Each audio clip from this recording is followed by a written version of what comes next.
पश्चिम Asia में जारी संघर्ष को आज 13 दिन पूरे हो चुके हैं, लेकिन ये लड़ाई अब सिर्फ दो देशों तक सीमित नहीं रह गई है। लेबनान में भी इजरायली हमले लगातार तेज होते जा रहे हैं। मिसाइल और धमाकों की गूंज के बीच सिर्फ शहर ही नहीं बल्कि पूरी दुनिया इसकी कीमत चुका रही है। ऊर्जा बाजार में हलचल है और तेल की कीमतों में उछाल भी है और वैश्विक अर्थव्यवस्था ऊर्जा संकट के मुहाने पर खड़ी दिखाई दे रही है। युद्ध ऐसे मोड़ पर पहुंच चुका है जहां फिलहाल कोई स्पष्ट फैसला नजर नहीं आता, लेकिन अगर ये संघर्ष लंबा खिंचता है तो इसका असर दुनिया के हर देश और हर आम इंसान तक पहुंचेगा। आखिर पश्चिम एशिया में हालात कितने गंभीर हैं? लेबनान में इजरायली हमले क्यों तेज हुए और दुनिया पर इसका क्या असर पड़ सकता है? इन्हीं तमाम सवालों के साथ शुरू करते हैं आज की ये खास रिपोर्ट। नमस्कार, बहुत स्वागत है आप सभी का लोकल 7 न्यूज में और मैं हूं आपके साथ मेघा।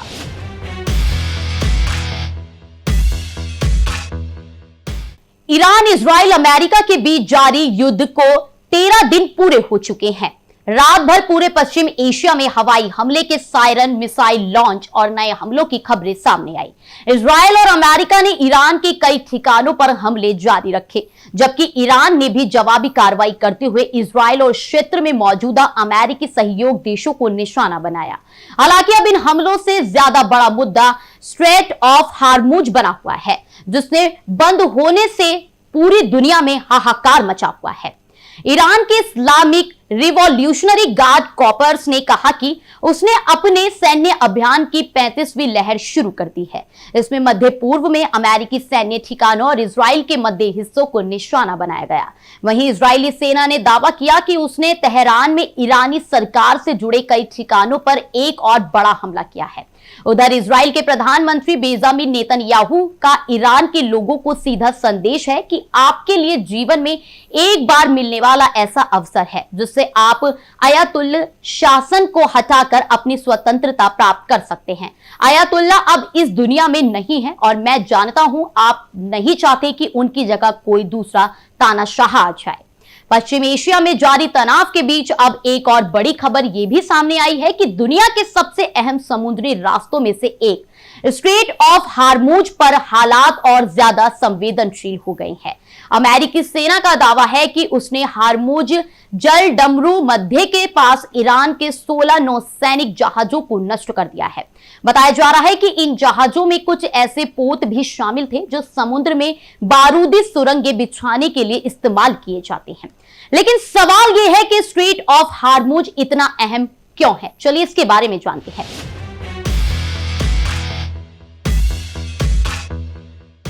दरअसल ये जल डमरू मध्य दुनिया के सबसे व्यस्त और रणनीतिक समुद्री मार्गों में से एक है। यहीं से दुनिया की करीब 20% कच्चे तेल की सप्लाई गुजरती है। यानी अगर यहां जरा भी तनाव बढ़ता है तो उसका असर सीधे वैश्विक तेल बाजार और ऊर्जा कीमतों पर पड़ सकता है। रिपोर्ट्स के मुताबिक आशंका थी कि ईरान इस समुद्री मार्ग में बारूदी सुरंगें बिछाने की तैयारी कर रहा था, जिससे जहाजों की आवाजाही प्रभावित हो सकती थी। इसी खतरे को देखते हुए अमेरिकी सेंट्रल कमांड ने कार्रवाई करते हुए इन जहाजों को निशाना बनाया। पश्चिम एशिया में जारी संघर्ष के बीच जानमाल का नुकसान लगातार बढ़ता जा रहा है। संयुक्त राष्ट्र में ईरान के राजदूत का दावा है कि युद्ध शुरू होने के बाद से अब तक अमेरिका और इजराइल के हमलों में 1300 से ज्यादा नागरिकों की मौत हो चुकी है। रिपोर्ट के मुताबिक 28 फरवरी को दक्षिणी ईरान के एक प्राथमिक स्कूल पर भी हमला हुआ, जहां मिले मिसाइल के अवशेषों को अमेरिकी टॉम हॉक क्रूज मिसाइल से जोड़ा जा रहा है। हालांकि इस मामले को लेकर अलग अलग दावे भी सामने आ रहे हैं। वहीं दूसरी तरफ अमेरिकी रक्षा मंत्रालय पेंटागन ने भी बड़ा खुलासा किया है।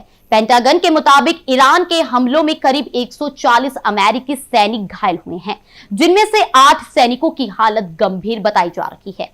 अब सवाल यह है कि क्या इस युद्ध में नागरिकों की बढ़ती मौतें हालात को और ज्यादा विस्फोट बना देगी? क्या अमेरिका और ईरान के बीच ये टकराव और गहराता जा रहा है? और सबसे बड़ा सवाल यह है कि क्या यह संघर्ष पूरे पश्चिम एशिया को एक बड़े युद्ध की ओर धकेल रहा है?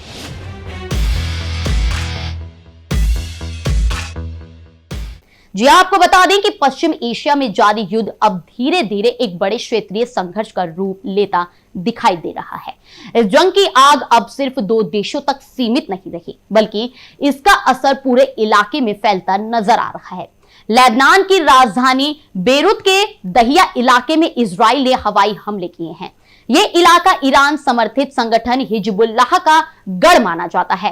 लेबनान के स्वास्थ्य मंत्रालय के मुताबिक हुए इन हमलों में कम से कम 95 लोगों की मौत हो गई है। वहीं जवाबी कार्रवाई का दावा करते हुए हिजबुल्लाह ने कहा कि उसने उसी दिन इजराइल पर 30 हमले किए थे।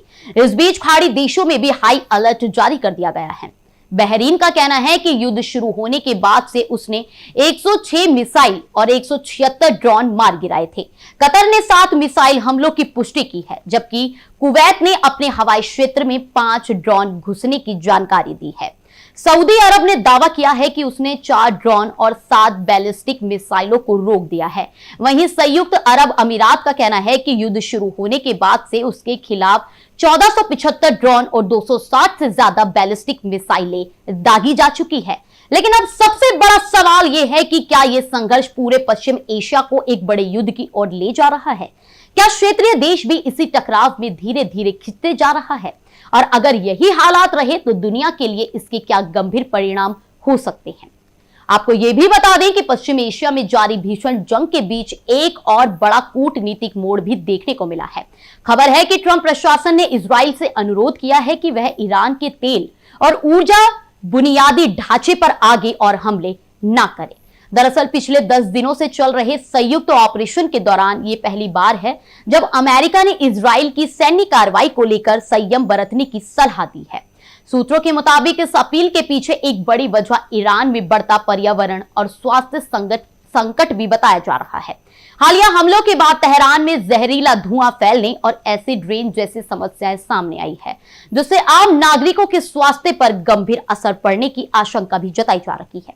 यानी अब ये युद्ध सिर्फ सैन्य मोर्चे तक सीमित नहीं रहा, बल्कि इसके मानवीय और पर्यावरणीय प्रभाव भी तेजी से सामने आने लगे हैं।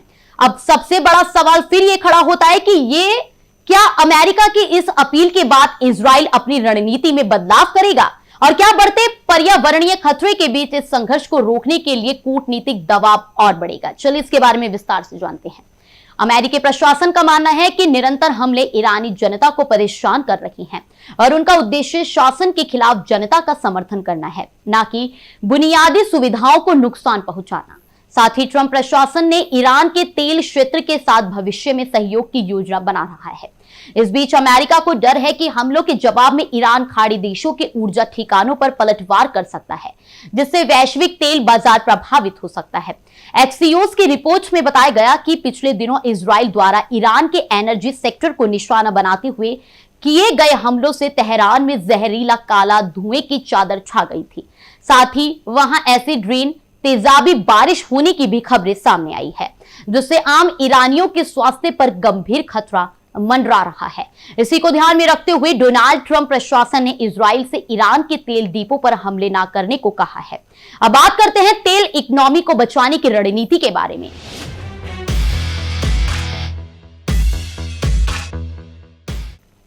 अमेरिकी प्रशासन का मानना है कि बुनियादी ढांचों पर लगातार हमले ईरानी जनता को परेशान कर रहे हैं, जबकि ट्रंप प्रशासन का लक्ष्य ईरानी जनता को शासन के खिलाफ समर्थन देना है, ना कि उन्हें बुनियादी सुविधाओं से महरूम करना। रिपोर्ट में दावा किया गया है कि ट्रंप प्रशासन ने इजराइल को रोकने के पीछे 3 मुख्य कारण बताए हैं।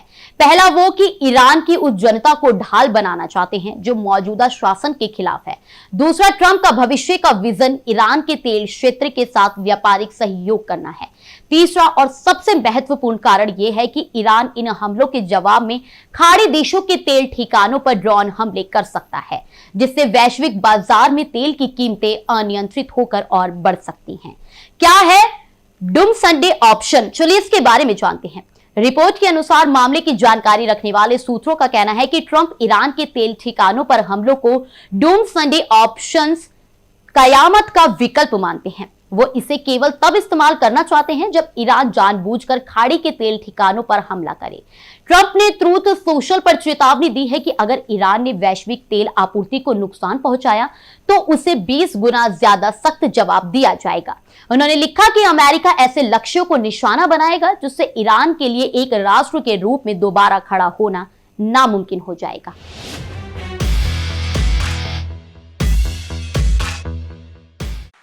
And as we take decisive action to stop the threat posed by the terrorist regime in Iran with Operation Epic Fury. Is that a great name?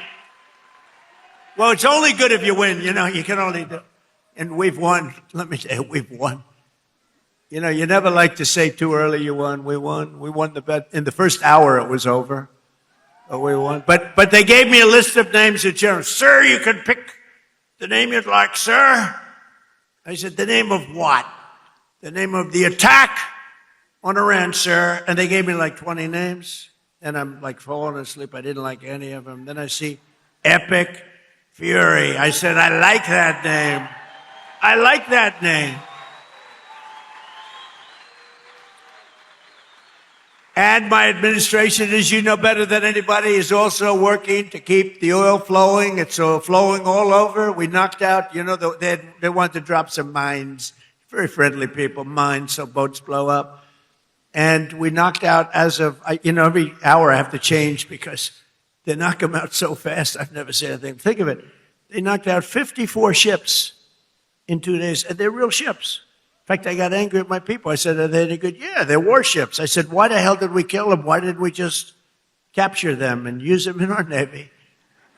They said they wouldn't have qualified for that. But I got a little upset with my people. I said, why do we have to knock them? And actually, one of my generals said, sir, it's a lot more fun doing it this way. But we knocked out 58 naval ships. We knocked out their Navy, okay? Let's put it that way. But they also knocked out the mine layers. They call them mine layers. They put mines in the water. Lovely job. Isn't that nice? Blow up ships. And we knocked out 31 of them. And you know, I was very proud of myself. I said, why did you use the weapon that we use on the drugs that come in by sea? Do you know that drugs by sea are down 98%?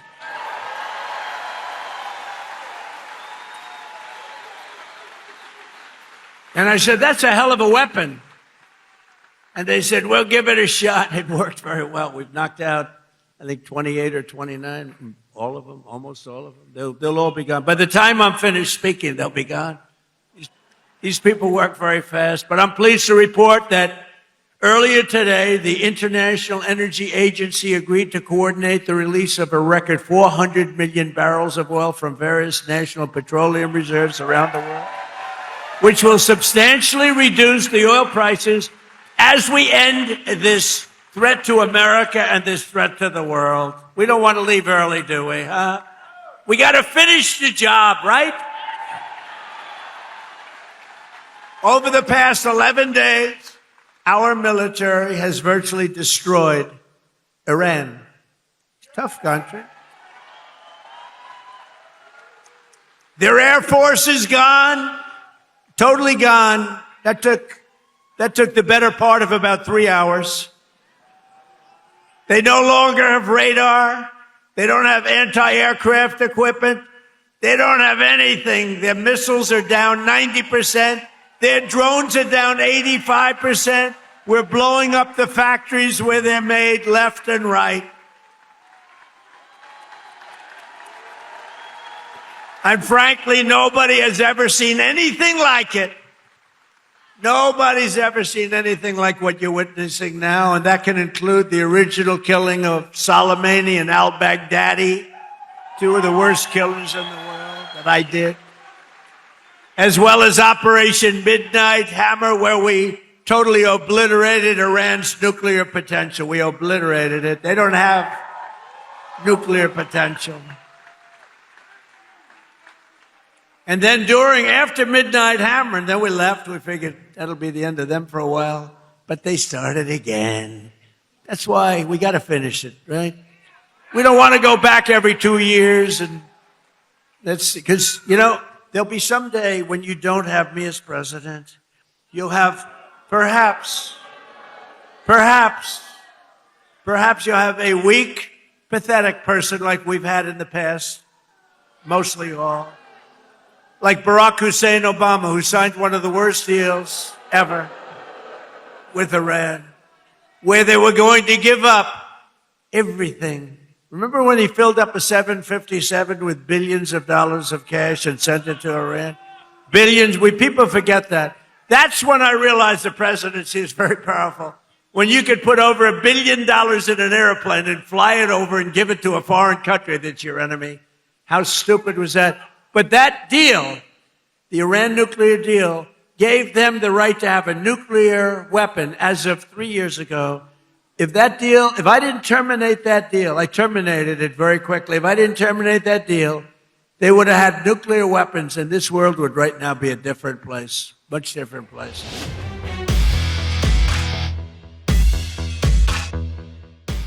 अब बात करते हैं Lindsey ने भी क्या आगाह किया है। रिपब्लिकन पार्टी के वरिष्ठ सीनेटर लिंडसे ग्राहम ने भी इजरायली हमलों की आलोचना करते हुए सावधानी बरतने को कहा है।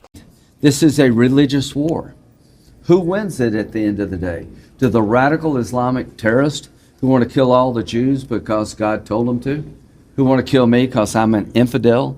Who want to purify Islam, to reject moderation and make everybody a jihadist? This is a big deal. I'll deal with Section 230.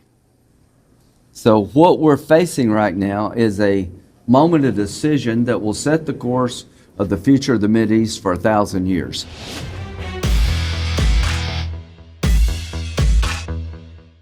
उन्होंने एक्स पर लिखा कि लक्ष्य चुनने इस वक्त का ध्यान रखें कि ईरानी जनता को आजाद करना हमारा मकसद है। शासन के पतन के बाद ईरान की तेल अर्थव्यवस्था एक बेहतर जीवन शुरू करने के लिए अनिवार्य होगी। उन्होंने साफ किया कि तेल के बुनियादी ढांचों को पूरी तरह नष्ट करना भविष्य के लिए घातक साबित हो सकता है। वहीं मंगलवार की सुबह अमेरिकी रक्षा सचिव पीट हेगसेथ ने इस मामले पर पत्रकारों से बात करते हुए प्रशासन को इजरायली हमलों से थोड़ा अलग किया। उन्होंने स्पष्ट किया कि अमेरिका ने इस तरह के ईंधन डिपो या ऊर्जा लक्ष्यों पर हमला नहीं किया। हालांकि व्हाइट हाउस, वॉशिंगटन में इजरायली दूतावास और आईडीएफ ने फिलहाल इस पूरे घटनाक्रम पर कोई भी आधिकारिक टिप्पणी करने से इनकार कर दिया है।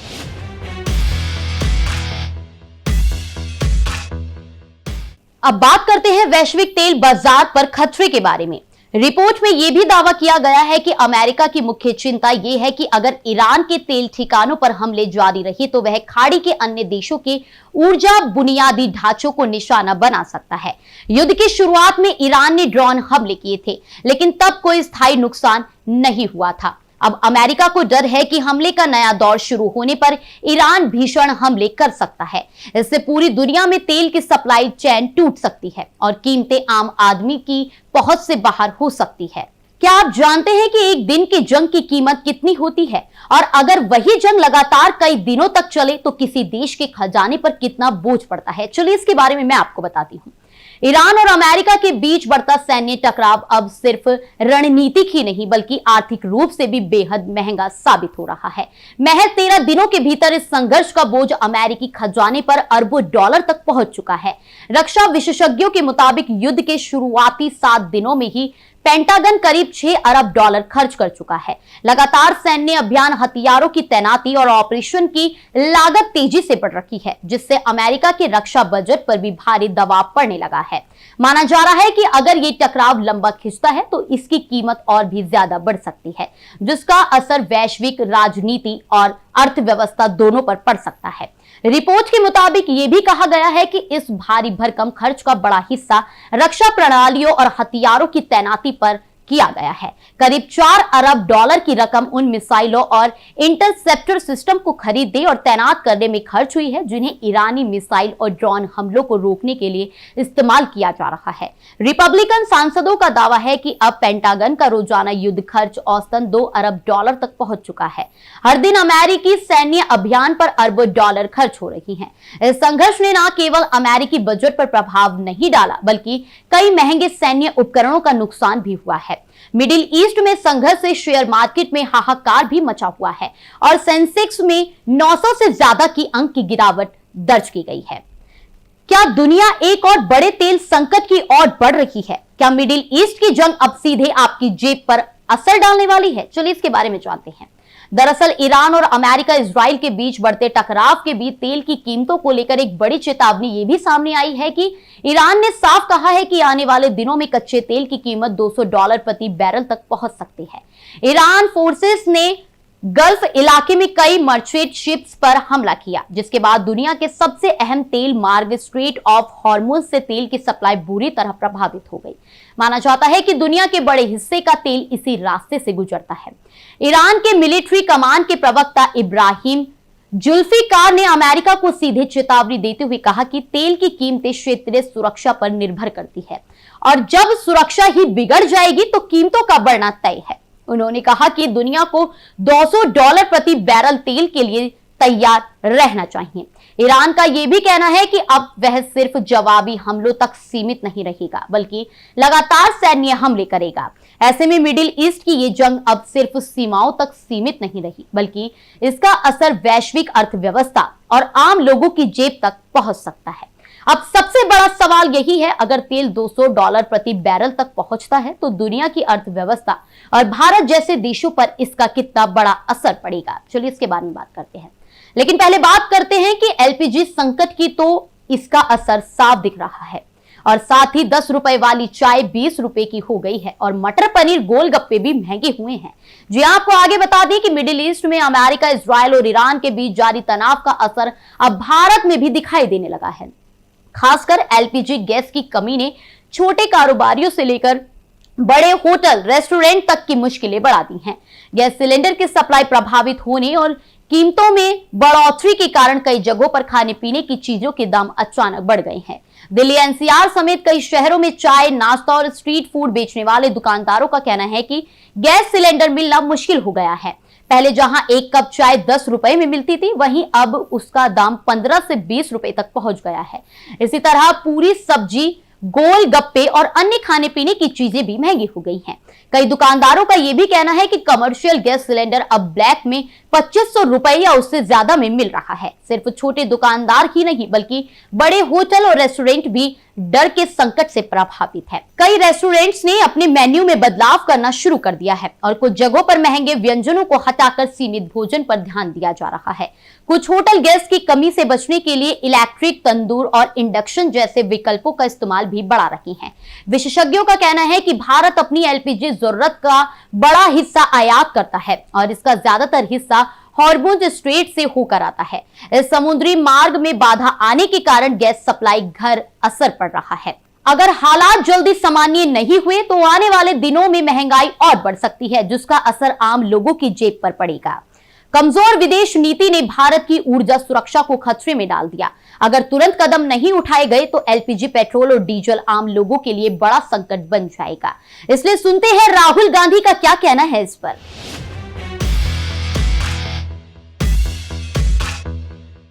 नॉर्मली प्रोसीजर होता है कि you can ask to talk. तो I had asked to be allowed to make a statement कि मैं स्टेटमेंट जो देश में सिचुएशन है एलपीजी की, गैस की, जो तेल की सिचुएशन है, और ये अभी शुरुआत है, तो इसके बारे में मैं बोलना चाह रहा था। बट कोई नया प्रोसीजर चालू हुआ है कि मंत्री पहले डिसाइड करेगा, फिर मैं बोलूंगा, फिर मंत्री रिप्लाई करेगा। तो ठीक है, let's see what happens. But basically main चीज क्या है, that gas is going to be a problem, petrol is going to be a problem, all fuel is going to be a problem, because essentially our energy security has been compromised. Flawed foreign policy has created this problem. Now it doesn't matter अभी क्या करना है, अभी prepare करना है। अभी आपके पास थोड़ा सा टाइम है, तो सरकार को, प्रधानमंत्री को एकदम प्रिपरेशन शुरू कर देनी चाहिए, क्योंकि अगर प्रिपरेशन नहीं की तो फिर करोड़ों लोगों का जबरदस्त नुकसान होगा। कोविड के जैसे कोविड से निपट लिया था वैसे ही निपट लेंगे। राहुल जी कह रहे हैं कि जैसे कोविड से it's a much bigger issue. It's a much bigger issue than oil is being allowed, oil is not being allowed. This is this war is fundamentally about the current world order. Right? This is a much bigger thing than Iran is allowing us to allow fuel, not allow fuel. We are going into an unstable time. When you go into an unstable time, you have to change your mindset. You cannot have the same mindset, right?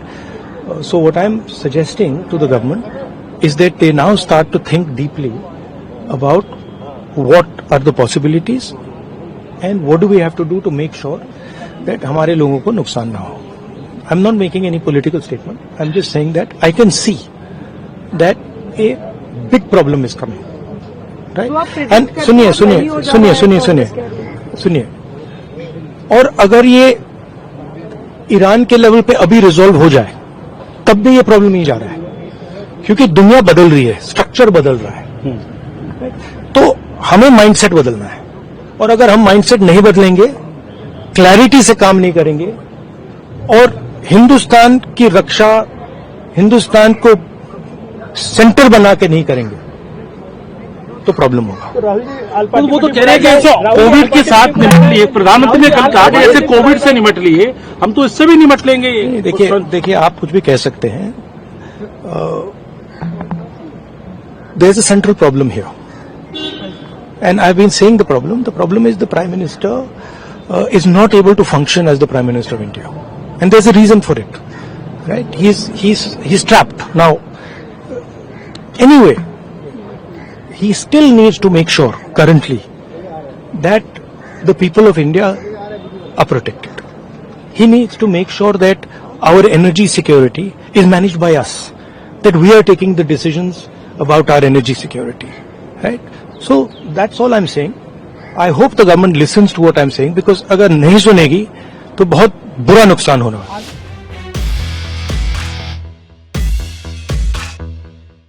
अब बात करें पश्चिम Asia में जारी संघर्ष के बीच की, तो Iran की ओर से एक बड़ा बयान सामने आया है, जहां ईरान के राष्ट्रपति ने कहा कि उनका देश शांति चाहता है, लेकिन युद्ध खत्म करने के लिए कुछ जरूरी शर्तों को मानना होगा. उन्होंने साफ कहा कि ये लड़ाई अमेरिका और इजराइल की वजह से शुरू हुई है और इसे खत्म करने के लिए ईरान के अधिकारों को मान्यता देना जरूरी है. मंसूर पेजेशकियान ने कहा कि ईरान शांति के लिए प्रतिबद्ध है. इसके साथ ही उन्होंने युद्ध समाप्त करने के लिए 3 शर्तें सामने रखी. उन्होंने कहा कि ये लड़ाई यहूदी शासन और अमेरिका की वजह से शुरू हुई है और ये तभी खत्म हो सकती है जब ईरान के अधिकारों को स्वीकार किया जाए. रूस और पाकिस्तान के नेताओं से की बातचीत, चलिए इसके बारे में बताते हैं कि उनके बीच क्या बातचीत हुई है.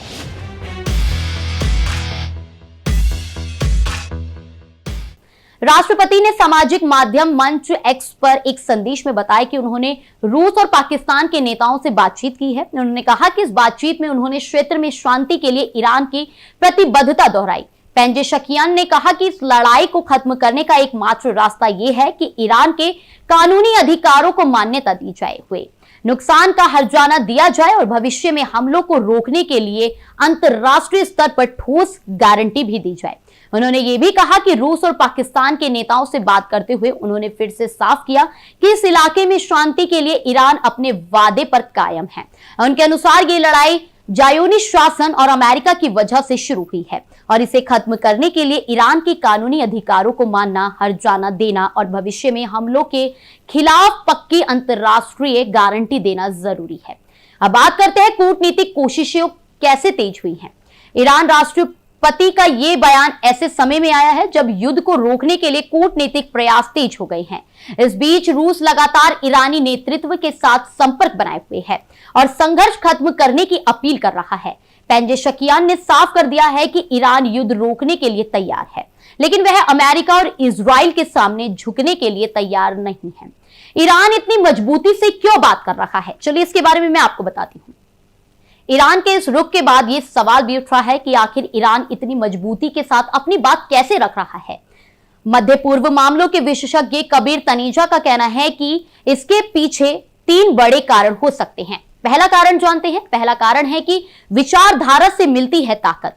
विशेषज्ञों के अनुसार अमेरिका विरोधी रुख ईरान की क्रांति के मुख्य सिद्धांतों में से एक है। युद्ध की स्थिति में यह विचारधारा सरकार को और मजबूत बना सकती है।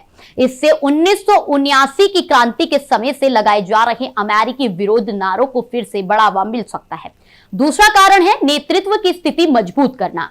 जी आपको बता दें कि विशेषज्ञों का कहना यह भी है कि अमेरिका और इजराइल के साथ चल रहे युद्ध के समय देश का सर्वोच्च धार्मिक नेता अपनी स्थिति और मजबूत कर सकता है।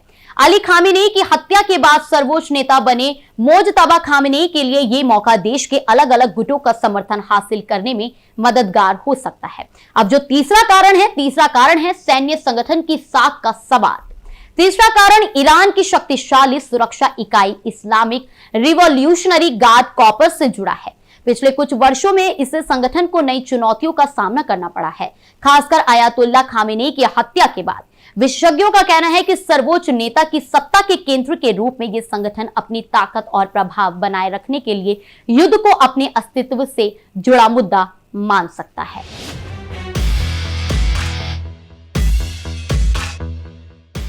तो कुल मिलाकर पश्चिम एशिया में जारी ये संघर्ष हर गुजरते दिन के साथ और ज्यादा गंभीर होता जा रहा है। जहां एक तरफ लगातार हवाई हमले, मिसाइल और ड्रोन हमलों ने हालात को बेहद तनावपूर्ण बना दिया है, वहीं दूसरी तरफ इसका असर अब पूरे क्षेत्र और वैश्विक ऊर्जा बाजार पर भी साफ दिखाई देने लगा है। लेबनान से लेकर खाड़ी देशों तक सुरक्षा अलर्ट बढ़ चुके हैं और स्ट्रेट ऑफ हार्मुज जैसे अहम समुद्री मार्ग पर बढ़ता तनाव दुनिया के लिए चिंता का बड़ा कारण बन गया है। हालांकि इस बीच अमेरिका की ओर से संयम बरतने की अपील ये संकेत जरूर देती है कि कूटनीतिक स्तर पर हालात को संभालने की कोशिशें भी जारी हैं। लेकिन बड़ा सवाल अभी भी यही है कि क्या ये जंग नहीं थमेगी या फिर आने वाले दिनों में पूरे पश्चिम एशिया को अपनी चपेट में ले सकती है। अब ये तो आने वाला आगे का समय ही बताएगा। फिलहाल के लिए इस रिपोर्ट में मेरे साथ इतना ही। इसी तरह की हर अपडेट को सबसे पहले जानने के लिए देखते रहिए लोकल 7 न्यूज।